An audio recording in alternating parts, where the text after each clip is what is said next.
Stampers, and welcome to Laura's Stamp Pad. I have been having so much fun with the Flowering Field Celebration stamp set and the Flowering Gardens Designer Series paper. I am just loving it. It is definitely my favorite. This is the stamp set. So it's got all these awesome flowers and greenery, so it makes great man cards as well. And then that adorable little butterfly down there on the bottom. I super love it. And then the patterns on the paper are floral, but yet some kind of zigzaggy ones. And then like the little, looks like a pom-pom, could be dandelion, but could also just make a beautiful background. Of course, there's also the dandelion that you can see on that little piece, the green stripe, and then this stripe as well. So there's lots of great images that you can use for your cards, or there's a lot of great backgrounds that you can use for other cards too.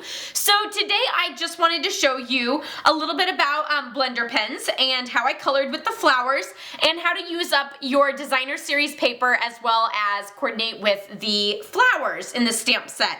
So I actually cut the designer series paper to be the full card front on the card. So it actually measures 4 1/4 by 5 1/2.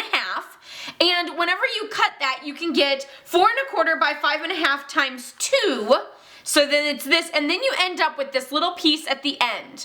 So that little piece at the end is what I used and flipped it over to make my little banner to add just a little bit of extra dimension and interest to the card. So that little extra piece, I just cut a little V in it. You can use your banner triple punch, or you can cut straight up in the center and then to each of the corners to that center line.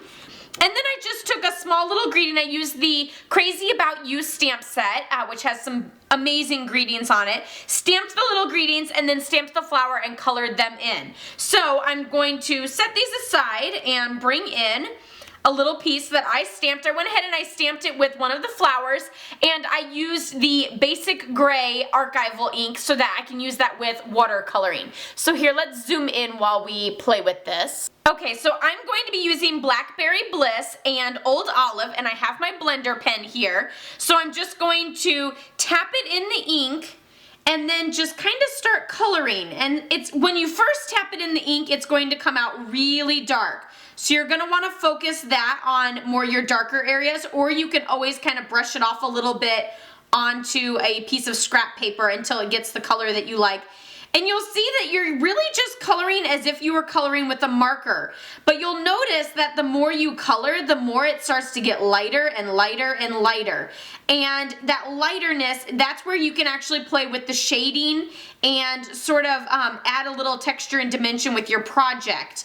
And you can always go back and do, you know, darker spots in certain areas if you wish, and kind of move on to your other ones. And as it starts to run out, you can do, you know, like the centers of some of your flowers, or leave some of them completely light colored. And then, you know, of course, the lighter touch that you do on the ink pad, the less ink that you'll get. I'm just gonna kind of do the inside of that one real light, but then grab some more and do these outer petals a lot darker.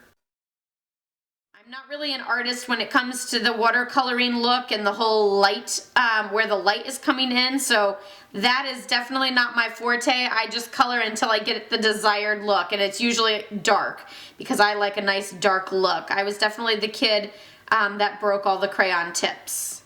So that was me. You can thank me for all those.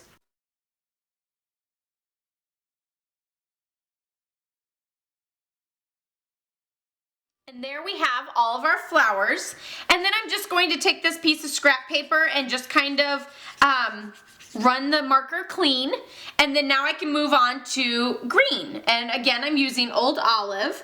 So I'm just going to do those leaves. And I think I'm going to go all the way down the stem.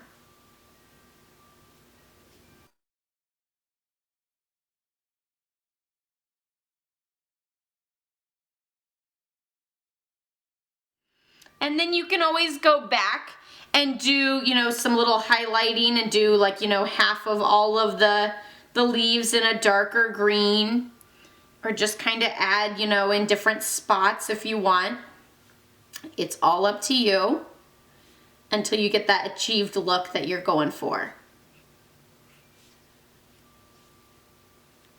And then again, we'll just kind of run the marker clean on a piece of scrap paper, and then we can always switch to another color. And then you'll just add your greeting to the top there, and then you can add it to your project. So you can see I used Calypso Coral on that one, and then I used Lost Lagoon on this one here.